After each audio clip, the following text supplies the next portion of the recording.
my spooky darlings. So today I am going to be taking you down a little bit of a spookier Halloween route, and we're going to be discussing ghosts. Now I am planning a specific video that is about British ghost tales and legends. So those are all tales about ghosts or spirits or supernatural events and creatures that are specific to the United Kingdom. But I wanted to today go through some of the different kinds of ghosts and also tell you the legends of 3 different ghost stories from around the world that I found particularly interesting. I would like to start this out by saying that I 100% believe in ghosts and the paranormal, and that is not something that any of you are going to be able to change, so I would just save your furious typing about how, but haven't you thought? I used to spend literally hours researching and finding ghost videos and pictures to show to my dad, who's quite a skeptic, and being like, look, proof! And he'd be like, no. And it never dampened my enthusiasm even for a second, so there is nothing that you can do about this. Whether you are a hardcore believer in the paranormal or you think it's all a bunch of phooey, I think it's really fun to learn about the different kinds of ghosts and ghostly encounters that you can have. So I have 4 different kinds of ghosts and ghostly apparitions that you can see, and I thought I'd start with the least fun and then we'll move up. So the first thing you can encounter is ectoplasm or ectomist. So these ghostly encounters have been captured in lots of photos and on film, and the mists can be white, grey or even black.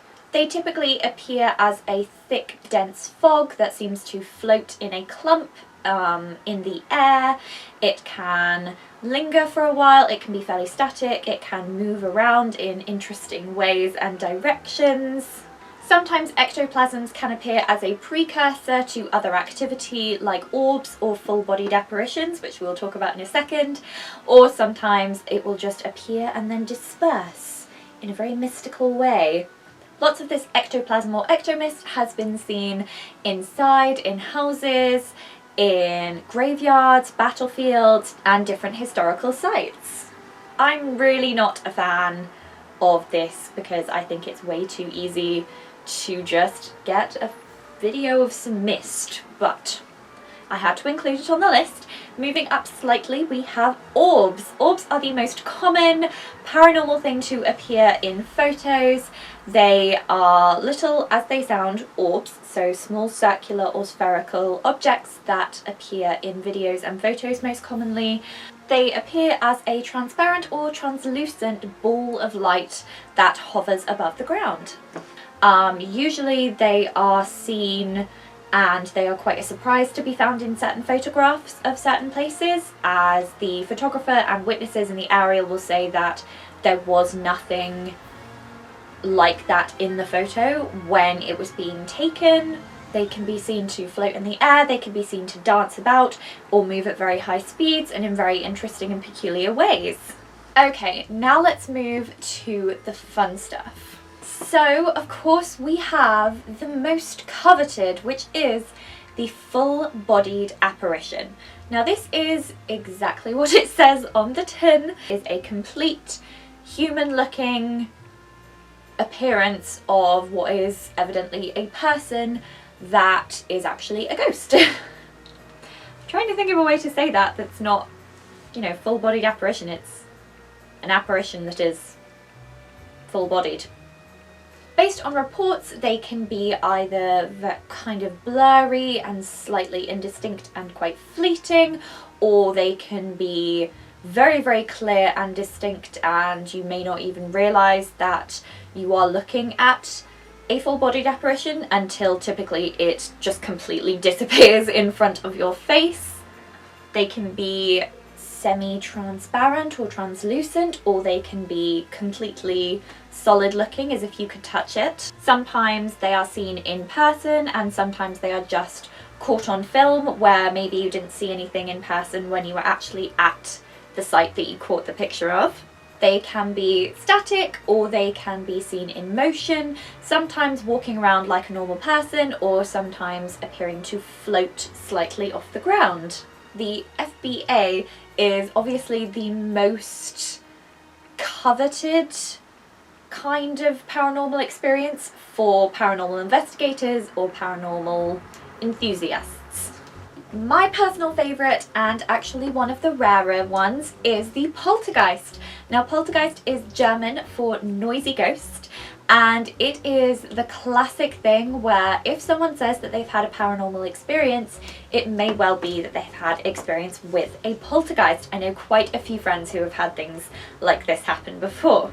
So a poltergeist is a spirit that's said to have the ability to manipulate and affect the physical environment around us. So moving things, turning light switches on and off, affecting electronic devices, and opening and closing doors are really common complaints when someone thinks they have a poltergeist.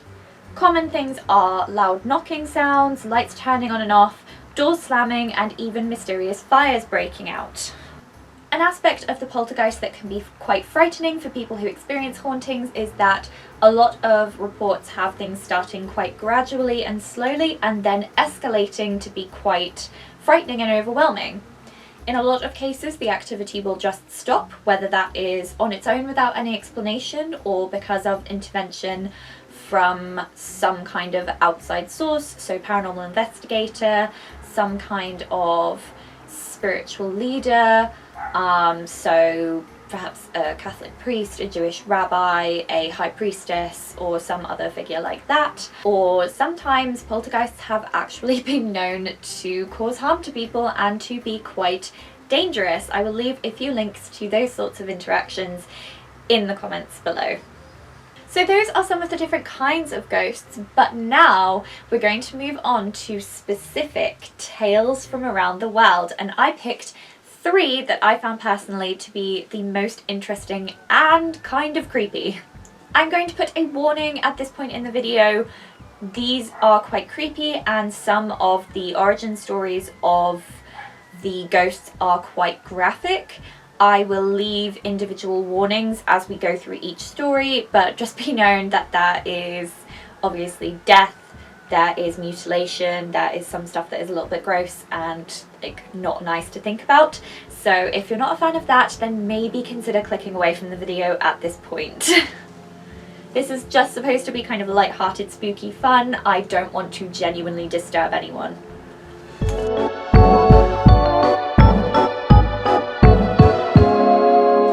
Okay, so I'm going to insert a few photos of the various ghosts that I talk about as we go along, so it's not just me sat here talking, because I understand that might not be the most fun to watch. Let's get started with the first ghost, which is a legend from Africa called Madame Koi Koi. So this is a legend seen in Nigeria, Ghana, South Africa, and other African countries, so all of these countries have their own variant on the tale. Origin stories vary, but the basis of the story is that the ghost haunts schools, particularly dormitories, toilets and hallways, preying on students at night, and during the day, those who come to school too early or leave late. Her name is taken from the sound her high heels make on the ground.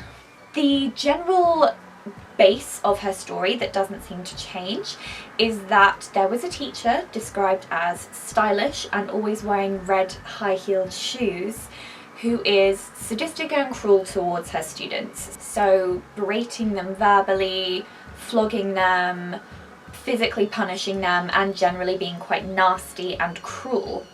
She then dies. So in some versions of the tale this is an accident, so for example a car accident on the way home from school, or in other versions she's trying to corral a misbehaving student and is running across a road and gets hit by a car, or in other stories she is actually killed by the students that she mistreated, and then her spirit haunts the school at which she worked out for revenge and torment. Her MO is haunting school premises with activities ranging from opening school doors, singing, whistling, attacking people in toilets or the bathroom, and slapping students. Her presence is always accompanied by her footsteps, and she might be invisible save the red heels that she wears. She's typically heard of at boarding schools around Africa, and can you imagine living in a school with that as your school tale? Oh my gosh.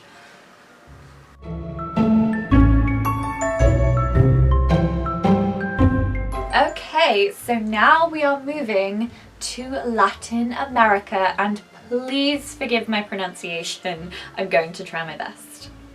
So there are lots of Latin American folklore spirits, but the one that I wanted to talk about is La Llorona.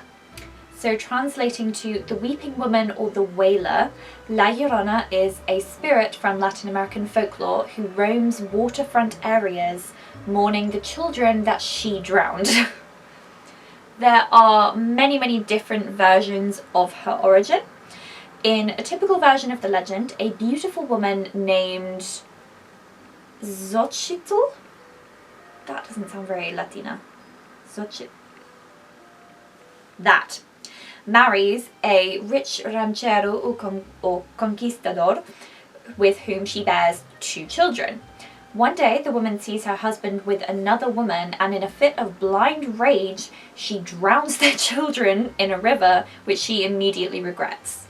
Unable to save them and consumed by guilt, she drowns herself as well, but is unable to enter the afterlife, forced to be in purgatory and roam this earth until she finds the spirits of her children. In other versions of the story, her children are illegitimate and she drowns them so that her father cannot take them away to raise them with his new wife. Recurring themes in variations on the story of La Llorona are a white wet dress, nocturnal wailing, association with water, and often she is said to cry mis hijos, which means my children. Her story is often told to children in Latin American or Latina households to dissuade them from playing near dangerous water and from running off without their parents, especially during the dark. And you are never to answer her cries. Imagine how terrifying it is to be told, like, this is a woman whose husband mistreated her and in revenge she drowned the children. Oh my god, I would be the best behaved child in the world.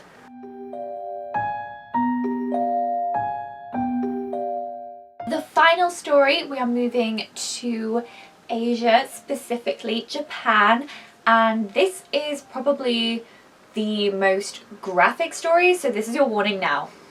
Oh my god, okay, I'm going to try my best again with the pronunciation. I don't speak Japanese, but I'm going to try. Kuchisake-onna, or the Slit-Mouthed woman, is a malevolent spirit in Japanese legends and folklore. She is a malicious spirit, or onryo, and I wrote a whole essay at university in my first year about the onryo because we were studying the ring. Really interesting, I would recommend looking it up. She is a woman with a disfigured face, which is covered by a veil, a cloth mask, or some other item like a hand fan or a mirror, and she carries a sharp weapon. So this has been said to be a knife, a machete, a scythe, or a pair of very large scissors. According to the legend, this is your last warning for slightly graphic, Kuchisake-onna was a woman who was mutilated during her life, with her mouth slit from ear to ear. In some versions of the story, she was the adulterous wife or mistress of a samurai, and as punishment for her infidelity, her husband mutilated her. Other versions of the tale are that her mouth was mutilated during a medical or dental procedure, that she was mutilated by a woman jealous of her beauty, or that her mouth was filled with numerous sharp teeth. The story goes that she will approach potential victims and ask them, "Watashi kirei?" which translates to, "Am I pretty?" If you say no, she kills you. If you say yes, she will reveal her disfigurement and ask, kore demo, meaning even now or even still. If you say no, or you scream, or you are otherwise, you know, horrified and frightened, she kills you. If you say yes, she will give you a matching horrifying smile with the large sharp weapon. Yeah, it's a bit of a catch-22 there. Depending on which version of the legend that you hear, there are different methods for surviving an encounter with this spirit. So some versions say that if you say yes to both questions, she will leave you alone. Other versions of the tale say that she will leave you alone and then come back and murder you while you sleep. So, seems like a bit of a gamble. In other versions, you can describe her appearance as average, which I think stumps her, and that gives you enough time to run away. And in other versions, you can distract her by giving or throwing money or hard candies at her, specifically a sweet caramel kind, apparently, or by saying the word pomade 3 times.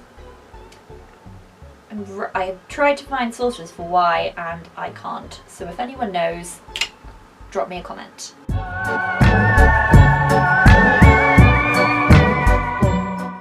And those are my 3 spooky ghosts from around the world. As I said, I will be doing a whole video that is just about some ghosts that are native to the UK, but I thought this would be really, really fun.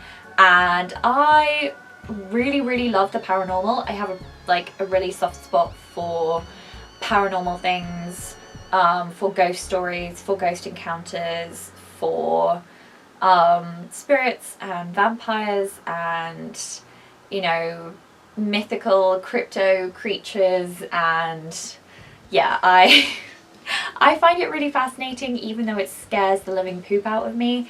So let me know in the comments if you believe in ghosts, if you believe in the paranormal, and if yes or no, then I would love to know why, and if you have a specific encounter that made you a believer.